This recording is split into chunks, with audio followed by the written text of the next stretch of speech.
আমার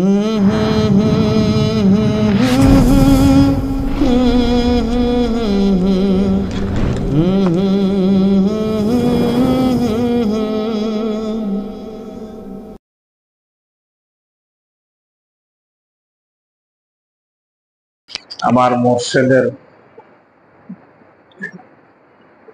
কাছে ওনার সামনে কথা বলা যায়, ভয় লাগে না? আলহামদুলিল্লাহ, নেয়ামত আলহামদুলিল্লাহ। হুজুর কেবলা বলছে চুলার কাছের মাটি পড়ে বেশি, ঠিক না? মুর্শিদের কাছে থাকে, ওনাদের যথাযথ সম্মান আমরা করতে পারি না, কিন্তু মাপ চাই। আউযু বিল্লাহি মিনাশ শাইতানির রাজিম। বিসমিল্লাহির রহমানির রহিম। নাহমাদুহু ওয়া নুসাল্লি আলা রাসূলিল কারীম, আম্মা বা'দ। আল্লাহ রাব্বুল আলামিনের বান্দারা জনাবে মুহাম্মদ রাসূলুল্লাহ সাল্লাল্লাহু আলাইহি ওয়াসাল্লামের আদরের উম্মত, সকলে আমার সালাম গ্রহণ করেন। আসসালামু আলাইকুম ওয়া রাহমাতুল্লাহি ওয়া বারাকাতুহু। ওয়াজ আপনারা যা জানেন, আমি আপনার কাছে ছাত্রও না। ওয়াজ সারাদিন করা যাইব, সারা রাত করা যাইব, ওয়াজের যদি কাজ না হয় লাভ হবে না। আমার পরম দরদি মুর্শিদ মানিকগঞ্জের আল্লাহর কুতুব, ওনার কাছে গেলে উনি সব কথার মূল কথা একটা ওষুধ দেন। সে ওষুধটা হয়েছে দুই বেলা আল্লাহর নামের জিকির, তাই না? এটা কি উনি ওনার মন মতে দেয়, না আল্লাহ কোরআনুল কারীমের নির্দেশ অনুযায়ী? আল্লাহ কোরআনুল কারীমে বলতেছেন, বিসমিল্লাহির রহমানির রহিম, বিল গুদুবি ওয়াল আসাল, সকাল এবং সন্ধ্যা আমার নামের জিকির করো। কারে কইছে? কারে বলছে? বান্দাকে। আপনারা সবাই আল্লাহর বান্দা, তো বান্দাদেরকে বলছে আমার নামের জিকির করো। মানিকগঞ্জের আল্লাহর কুতুব আমার দরদি মুর্শিদের কাছে গেলে এই কথাই কয়। আচ্ছা, যে দুই বেলা জিকির করবে কি নামাজ ছাড়া থাকবে? শুনেন, এটা অকেয়া বলি। দাদা হুজুর কিবলা, উনার কাছে আমাদের এই কাওরান বাজারের আগের যিনি ইমাম ছিলেন, আজ থেকে 25-30 বছর আগের কথা, ওনার নাম হয়েছে মাওলানা সিরাজুল হক সিরাজি। উনি এক সময় জামায়াতে ইসলামের আমির ছিলেন। পরে উনি মানিকগঞ্জ হুজুরের কাছে বায়াত নিছেন। এখন যত বড় আলেমই হোক, মুরিদ তো নতুন, বুঝেন নাই? তো হুজুর কেবলা বাংলা ঘরে আছে, তো এক লোক আসছে নতুন। তো হুজুর বলতেছে, আপনার বাজে অভ্যাস আসেনি? কথায় কথা জিগাইতেছে, মানে টান টুন দেননি? হুজুর এই বদ অভ্যাসটা আছে, আপনার কাছে মিশা কথা কইয়া লাভ নাই। নামাজ পড়েননি 5 ওয়াক্ত? হুজুর মাঝে মাঝে কিন্তু বাদ চায়। এখন নামাজ আল্লাহর হুকুম, মাঝে মাঝে বাদ যায়, পড়ি না, এটা তো একটা অপরাধ। আবার এই মিশা কথাটা যদি আপনার কাছেও কই, এটা আরো পাপ করলাম। কয়, আপনার যদি ভালো না লাগে কইরেন না, বাড়িতে যাইয়া কইেন না যে মানিকগঞ্জের পিসাব না করছে, হুকুম আল্লাহর। আপনার ভালো লাগে নাই, এই জন্য মাঝে মাঝে পড়েন নাই। এখন ভালো না লাগলে পড়বেন না, ভালো লাগলে তো পড়বেন নাকি?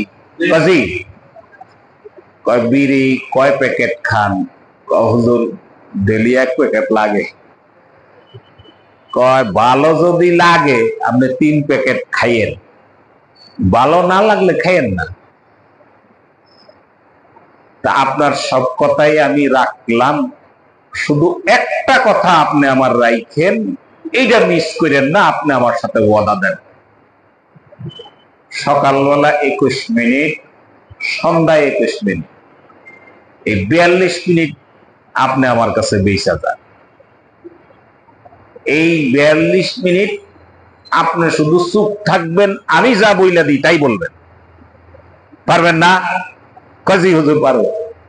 যেহেতু চুপই থাকবেন, তাহলে দুরূদ শরীফ পড়বেন 5 বার, আস্তাগফার 11 বার, সুবহানাল্লাহ কইবেন 100 বার, আলহামদুলিল্লাহ কইবেন 100 বার, আল্লাহু আকবার কইবেন 100 বার। সুবহানাল্লাহ, আলহামদুলিল্লাহ, আল্লাহু আকবার, এই 3টা কথার একটা মানি খেয়াল করবেন। আল্লাহ আমার সামনে আছে, আমার দিকে চাইয়া আছে, আমি আল্লাহকে দেখা ডাকি, আল্লাহ ডাকের জবাব দিয়ে বলে বান্দা আমাকে ডাকো কে বা বুলাও কে। এরপরে লা ইলাহা ইল্লাল্লাহ বলবেন 500 বার। লা শব্দটা ডাইন কান থেকে উঠাইবেন। লা ইলাহা, এই হা শব্দটা যখন আসবে নাকটা বাম দুধের বোটা বরাবর রে ইল্লাল্লাহ কইয়া ঝাটকা দিয়া কলমের মধ্যে ফেলে দিবেন, এই জায়গাটা ভাঙবেন। লা ইলাহা ইল্লাল্লাহ 500 বার কইবেন, মুখে কইবেন লা ইলাহা ইল্লাল্লাহ, মনে মনে মানি খেয়াল করবেন আল্লাহ বাদে কেহ মাবুদ নাই। এই জিকিরটা করবেন, পরে 5 বার দুরূদ শরীফ পড়ে মুনাজাত দিবেন। এই 2 বেলা এই জিকিরটা করবেন, কামাই দিবেন না। পারবেন না? কাজী পারো। তো লোকটারে বায়াত করাইলো, জিকির বাতাইয়া দিল। এই লোকটা চইলা যাওয়ার পরে মাওলানা সিরাজুল হক সিরাজি উনি বলতেছে, হুজুর এইটা কেমন হইলো? কমলা সাহেব কি হইলো? কামনে হেরে 3 প্যাকেট বিড়ি খাইতে গেলেন। কমলা সাহেব আপনি মনে আমার কথা বুঝেন নাই, আমি কিন্তু তা বলিনি। আমি বলছি আপনার ভালো লাগলে, আচ্ছা ওনার যদি ভালো লাগে উনি খাইব, ভালো না লাগলে তো আর খাইব না। তারপরেও এটা হুজুর কার সাথে কথা কইতেছে এ তার মাওলানা সাহেব বুঝতেছে না। পরে হুজুর কেবলা এই শাহাদাত আঙ্গুলটা উত্তোলন করে এইভাবে বলছে, মাওলানা সাহেব আমি ওনাকে এমন কোরআন দেব বিড়ির নাম সে ভুলে যাবে। এই ঝাটকার লগে ইমাম সাহেবেরও তাসির হয়ে গেছে, মানে মাওলানা সাহেবেরও তাসির, এমন তাসির হয়েছে এটা লাইগে গেছে না। আমি মাওলানা সিরাজুল হক সিরাজের মুখ থেকে এই বর্ণনা উনি দিয়েছে, আমি শুনছি। শুনছে না? মাওলানা সিরাজি কয় লোক তো এখন যত হয় তখন এত বেশি ছিল না, টার্গেটে রাখছে যে লোক এটা আহেনি। পরের মাসিক মাহফিল গেছে, হের আর বিচরে পায় না, তারপরের মাসিক গেছে পায় না, 3 মাস পরে কেমনে কেমনে ওই লোকের টার্গেট করে রাখছে, ওটারে পাইছে, পায়া কয় এবার খারাপ ওই লোক তো লাভ দিয়েছে, কি হয়েছে? আচ্ছা ওই লোক তো আর মাওলানা সিরাজিরে টার্গেট করে রাখে না, ঠিক না? কিন্তু সিরাজি টার্গেট করছে, ওই যে হুজুর বলছে ফাঁকে না, কয় কয় আপনি কি বিড়ি খান? এটা কেমন প্রশ্ন হইল? মানে এত এক্সাইটেড হয়েছে যে জিনিসটা গোছাইয়া বলবে যে তার বলতে পারে না। কয় এইটা কেমন কথা কইলেন? ভাই আপনি মনে কিছু কইলেন না, আপনি 3 মাস আগে বাংলা ঘরে মুড়ি দিয়েছিলেন না? আপনি এই কইছেন না? জি। হুজুর আপনারা এই কইছে না? ভাই মনে কিছু করেন না, আমি এর লাগে খুব ইয়ে হইয়া আপনারা বলছি, আপনি তো কইছিলেন বিড়ি খান বলে 1 প্যাকেট, হুজুর কইছে আপনার ভালো লাগলে 3 প্যাকেট খাইতেন, এর লেগে আমি জিজ্ঞেস আপনি কি বিড়ি খান? না। কি কন? তো বিড়ি খানা বাদ দিলেন কেন? ভাই এই দুঃখের কথা আর কি কম, হুজুর তো কইছে, চিন্তা করলাম সারা জীবন আসলে অন্যায় ঘোরাতে করছি না, করি নেই ঠিক মতে, তারপরে মানুষের লগে বেকাদা টেকাদা করছি, বিড়ি সিড়িকে খাইছি, মিশা কথা কইছি, এখন একজন আল্লাহর ওলির কাছে আসছি, আমি ওনার কথাটা যদি না মানি, আল্লাহর ওলিরা তো আল্লাহ পাকে ওনার কথা শুনে। হ্যাঁ, বাংলা মানুষ, বাংলা বুঝছে যা কিছু। তো চিন্তা করলাম আল্লাহর ওলির কথাটা একটু রাখি। তবে 2 বেলা ঠা খাইয়া জিকির করছি, হইছে না হইছে জানি না। সুবহানাল্লাহ, আলহামদুলিল্লাহ, লা ইলাহা ইল্লাল্লাহ, ঠা খাই ভাই। গেছি বিড়ি ধরাবো, বিড়ি টক করছে, ধরাইলাম, 2টা টান দিলাম, ফোকসা ফোকসা গন্ধ হয়, বুঝছে। পরে কেউ এমন বিড়ি খেলে যে একটা মজা লাগতো, বিড়ি মজার পাইতেছে, ভাল লাগলো না, ফেরো ভালাই দিছে। আবার মনে করেন এরকম মানে ঘন্টা কয়েক পরে আবার বিড়ির টক উঠলো, আবার বিড়ি একটা বেজাইলাম, দিছি, টান দিছি ভাই, আমি বমি করি আর কিছু রাখি, বুঝলাম না কিছু, বিড়ি এত বেমজা হইলো কেন। পরে কই গুরু, এই ঘোড়ার ডিম খাইয়া বমি করার আগে দুর্গন্ধ আর খাম হই না। আপনারা কিছু বুঝছেন, আর কিন্তু কিছু বুঝি নাই। আল্লাহর ওলির জবান লিসানুল আউলিয়া লিসানুল্লাহ, ওলিদের জবান আল্লাহর কুদরতি জবান। সুবহানাল্লাহ। আল্লাহর ওলি বলছিল তাকে এমন কোরআন দেব, বীরির নাম সে ভুলে যাবে। বলছিল নি? বলছেনই না। এই হলো আল্লাহর ওলি। সেই ধারাবাহিকতায় মানিকগঞ্জের আমার দরদি মুর্শেদ, বর্তমান শায়েখ, সারা বাংলাদেশ না সারা বিশ্বের মধ্যে দ্বিতীয় এমন একজন ব্যক্তি এনে আমাকে দেখা। উনি BA honours, MA, LLB Dhaka university. উনি ফিকায়ে হানাফির উপরে ডক্টরেট করেছেন ঢাকা ইউনিভার্সিটি থেকে, এলএলবি করছেন, কামিল ডবল ফার্স্ট ক্লাস। আচ্ছা, এগুলির মধ্যে কোনো কেরামতি আছে? এটি পড়ালেখা করে কি, পড়ালেখা না করলে এসব ডিগ্রি পাইছে? এটি তো কেরামতি না। হুজুর কেবলা আমার নামের মধ্যে লকব লাগাইবেন না আপনারা,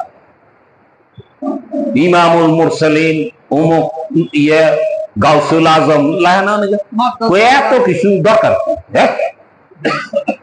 বৃক্ষ তোমার নাম কি?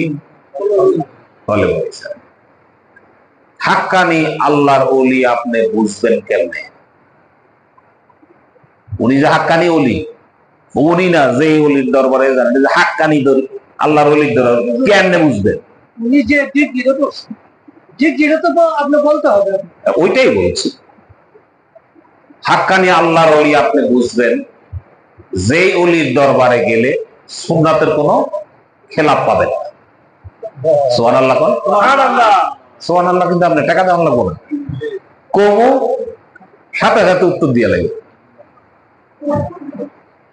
যে আল্লাহর ওলির দরবারে গেলে বেশিরভাগ মানুষকে দেখবেন আলেম বায়াত আছে, মানে আসেনি?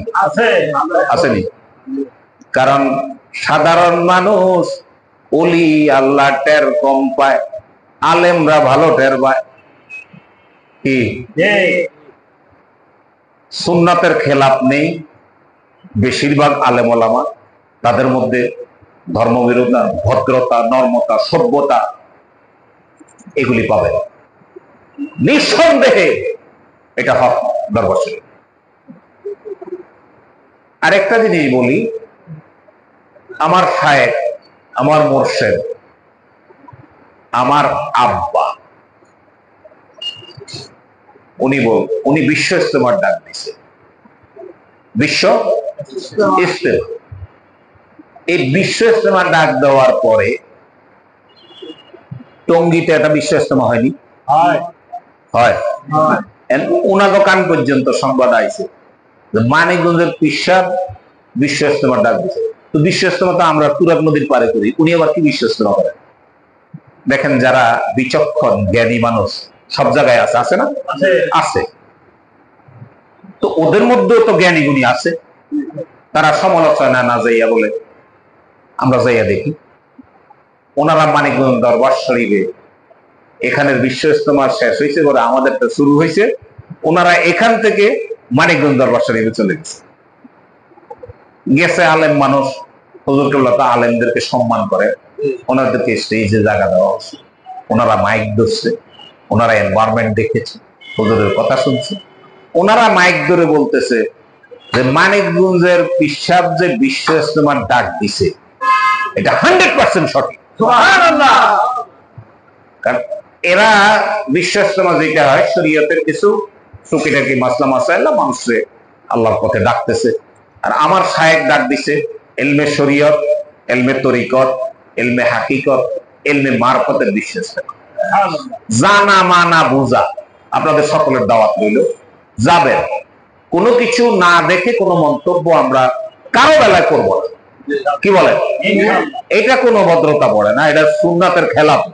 আপনি জানেন না যে আমি গত কিছুদিন আগে কইছি না, এক লোকের সাথে আমার দেখা হয়েছিল, উনি জানে শুনছে আমি মানিকগঞ্জের মুরিদ, উনি আমার খুব তাজিম করলো আর বললো সুবহানাল্লাহ, মানিকগঞ্জের পিসাব জবরদস্ত আল্লাহর ওলি। তো কতক্ষণ হুজুর কেবলারে খুব উড়পু উঠাইল। আমি বললাম যে আপনি ওনারা দেখছেন না, আপনি গেছেন না? আমি বলতে আপনি রেলগাড়ির চাকার মধ্যে হাওয়া দেওয়া দেখছেন, আমার ব্যবহার ভালো না তো? সবাই বুঝলাম না। আমি তো আপনি জান নাই, ওনারা দেখেন নাই, আন্দাজে আমার পাইয়া ফুল হুলাইয়া উনি খুব বলি, খুবই এত ভালো উনি, এত আলা দরজার উনি যদি আপনার দৃষ্টিতে হয়, তা আপনি তো শেষুর খাইয়া আমার আগে যাওয়া উচিত ছিল, ঠিক না? তা আমার দেখিয়া না আপনি পট্টি মারবার লইছেন, পাম দিতে লইছেন, আপনি রেলগাড়ির চাক্কা হাওয়া দেন গায়ে, এটা তো আগে নাইলনের চাক্কা আসিল। মানিকগঞ্জের পিসাব এটা রেলগাড়ির চাক্কা বানাই দিয়েছে, হাওয়া ধরবে না। এত ভালো যদি হয় আপনি আসেন। আপনারা ভদ্রভাবে বলেন, আমি অত ভদ্রভাবে বলতে পারিনি। আরেক অভদ্রতা একজনের লোক করছি, আমার দেখলে কি আমি খুব একটা ভালো মানুষ না।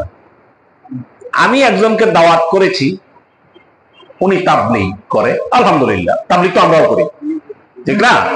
আমরা দিনের দাওয়াত দিই না, তাবলীগের অর্থ কি? তা আমি ওনাকে তখন বিশ্বাস হয় 3 দিনের ওই বাৎসরিক মাহফিলে দাওয়াত দিতেছি, উনি আমার দাওয়াত নিচ্ছে না, উনি ওই ইয়েতে যাবে, তো কতক্ষণ টঙ্গি যাইব, ওই কাকড়াই যাবো, ওই হাংমুং দেখা ওনার প্রোগ্রাম আছে। তো পরে আমি বললাম যে মে ভাই আপনি কি সিল্লা দিচ্ছেন? কাজিনা। জোর দিচ্ছেন? কাজিনা। নেশাব দিচ্ছেন? কাজিনা। সবই তো জিনা কর। আচ্ছা মনে করেন যে জোরের সাথী, নেশাবের সাথী, সিল্লার সাথী, হ্যাঁ কি আপনার মুরব্বী না আমনে মুরব্বী? সুবহানাল্লাহ, যিনি জোরের সাথী, নেশাবের সাথী, সিল্লার সাথী, উনি সিনিয়র, উনি মুরব্বী। এত মুরব্বীর সাথে আদবের খেলাপ করলে এটা কি কয়? তবে আদবি আমি তো আপনার চরম একটা বেদব। আমি জোরের সাথী, নেশাবের সাথী, সিল্লার সাথী, আপনি আমার মুখোমুখি তর্ক করতেছেন। আমরা 3 দিনের দাওয়াত দিছি, কি আমার বাড়িতে যেতে গেছি? আল্লাহর ওলি কি কয় হুইনা হেন দাওয়াত গ্রহণ করেন, পরে আমি যাবো ইনশাআল্লাহ। আল্লাহর রহমতে উনি গেছে, আলহামদুলিল্লাহ। আলহামদুলিল্লাহ। এই অভদ্রতাটুকু করতে হয়েছে আমার, আপনারা আবার করেন না, বুঝছেন? আমি তো বাবাইতেছি না কথা কর পাওয়ার, আব্বার খাসলো, আলহামদুলিল্লাহ। তবে নিয়ামত বসে থাকলে কথা যা হবে নিয়ামতের কথাই হবে, ঠিক আছে? আমরা আলোচনা একটু রাখবেন, তারপরে হালকা কিছু আমরা এখানে আসি। আপনারা কি ওয়াজ শুনতে আসেন? আপনারা কি ওয়াজ শুনতে আসেন? খবরদার এই কাম করেন, আলোচনাও হইলেন না। কি লিগ আহেন এটা আমি কয়ে দিতেছি। আপনি বান্দা কার? আল্লাহ। আপনার এত সুন্দর চেহারা দিছে কি? আল্লাহ। খাওয়াইতেছে কি? আল্লাহ। এই আলো বাতাস দিয়ে বাঁচায় রাখছে কি? আল্লাহ। এই আল্লাহর নামের জিকিরটা এখান থেকে নিয়ে যাইবেন, কথা বুঝেন নাই? এই দাওয়াতটা নিবে বলে তা আমনে জিকির দেওয়ার কাটা প্রশ্ন আসে না? আর বড় মাতবরি কথা বল। আমরা এখানে আইয়া জিকিরের দাওয়াতের কথা বলি, আপনার ভালো লাগলে ওই দাওয়াতটার সাথে সাথে দেই যে জিকির তো আমরা কই, আসলে আমরা জিকির বাতাইতে পারি না। আপনি এখন জিকির বাতাইয়া নিবেন, সবক নিবেন আমার মুর্শিদের কাছ থেকে। আপনার কথা ভাল লাগলে না, আমরা যাইয়া ওখানে কি সদাই পাইলাম ওইটা আপনার কাছে ভাল লাগলে না যাবেন না। এর লিগে আপনাদের দাওয়াত দেই যে সব গুজারিতে আইবেন, আমরা আপনারা সহকারে একটু জিকির করো। জিকির করলে কলব তরুতাজা হয়।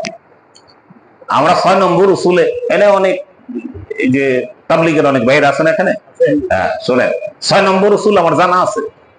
6 নম্বর উসুলে আছে মানে যখন 6 নম্বর রসুলের বয়ান শুরু করে, তো বয়ানের মধ্যে জিকিরের আজাইলে জিকির, ফাজাইলে জিকির যে জিকির করিতে করিতে যার জিহ্বা তরুতাজা থাকিবে, হাসতে হাসতে সে জান্নাতে চলে যাবে। আছে না? এটা তাবলীগের ফাজাইলে জিকির আছে। তাবলীগের 6 নম্বর উসুলে আছে, তোমার পীরের যদি ওজিবা তাকে পালন করো। তাবলীগ যারা গেছেন আমরা জানেননি এটা। আমি কিন্তু চিল্লা দিয়ে আইছি বরিশালে 1986-তে সন সহ বললাম। কত বছর হয়েছে হিসাব করে?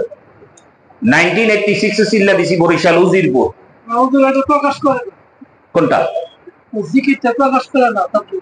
আমি সেজন্য বলতেছি, শোনেন, তাবলীগের প্রাণ সঞ্চারকারী আমার দাদা হুজুর কিবলা কিতাবের মধ্যে লিখছে, ওনার নাম হইছে আল্লামা ইলিয়াস কান্দুলুবি রহমতুল্লাহ, ঠিক না? আচ্ছা, আপনারা কি জানেন ইলিয়াস কান্দুলুবি রহমতুল্লাহ একজন তরিকতের খলিফা ছিলেন, পিসাব ছিলেন, জানেন? উনি কিন্তু পিসাব, যার কারণে উনি 6 নম্বর উসুলে বলছে যে তোমার পীরের যদি ওজিবা থাকে সেটা পালন করো। তার মানে ওটার মধ্যে উনি গুরুত্ব দিছে। এখন আপনি আমি ভাই মাপ চাই, আমি কাউকে খাটো এবং ছোট করার জন্য না, সভ্যতার জন্য। আমি যারা আমরা এটা করি, এটা কি খারাপ কাজ? এটা মানুষ নামাজ পড়ে না, তারে মসজিদে নিয়া নিজের খাইয়া পকেটের পয়সা দিয়া দাওয়াত দিয়া আইনা তারে সূরা শিখাইতেছে, শিখে না? নিঃসন্দেহে এটা ভালো কাজ। কিন্তু পাশাপাশি আমরা অনেক কিছু আমাদের মুরব্বীদের হাওলা দিই। দিলের হজরত জি কইছে, মৌলবী কইছে, অমুক মৌলবী কইছে, এই যে আমরা উপরের হালত দিই, তাহলে উপরের কথাগুলো আমাদেরকে রাখতে হবে। তো এইটার গোড়াপত্তন, এই সিস্টেমের গোড়াপত্তন যিনি করেছেন উনি তো পিক ধরার লোক ছিলেন, আপনি ধরতেছেন না কেন? তার মানে এখানে ত্রুটি থাকতেছে না? ত্রুটি হচ্ছে। আমরা ত্রুটিযুক্ত না থেকে ত্রুটি মুক্ত হওয়ার জন্যই তো এই আয়োজন, তাই না? আমার শায়েখ মানিকগঞ্জের আল্লাহর কুতুব, এই যে আল্লামা হযরত মাওলানা ডক্টর মুহাম্মদ মনজুরুল ইসলাম সিদ্দিকী দামান বারাকাতুহু, আমার শায়েখ, উনি এই মিশনটা চালু করেছেন আপনাদেরকে, আমাদেরকে, পথ ভোলা মানুষদেরকে আল্লাহ পাকের সঠিক পথটা বাতাইয়া দেওয়া। সুবহানাল্লাহ নাই? আপনারা সুবহানাল্লাহ কইলে তো বিল্ডিং সকাপ না। আপনি কিন্তু নামাজের মধ্যে প্রতি রাকাতে আমনেই কইতেছেন ইহদিনাস সিরাতাল মুস্তাকিম। কোননি? সিরাতাল মুস্তাকিম কি? সহজ সরল পথ। সেই সিরাতাল মুস্তাকিম সহজ সরল পথটা তাগিদ এবং তালিম ও তালকিন মানিকগঞ্জ দরবার শরীফে দেওয়া হয়। অনেক আলোচনা একটা শুরু করলে আর একটা আসে। সব আলোচনার এক আলোচনা হলো, আমরা এখানে যারা আছি তারা ওয়াদা করি আজকে থেকে 2 বেলা আল্লাহর নামের জিকিরটা করবো। হাত উঠাইয়া ধরে রাখেন, আল্লাহরে দেখান, আল্লাহ আমরা তোমার নামের জিকির করার নিয়ত করলাম, তুমি দয়া করে আমাদের নিয়ত পুরা করো।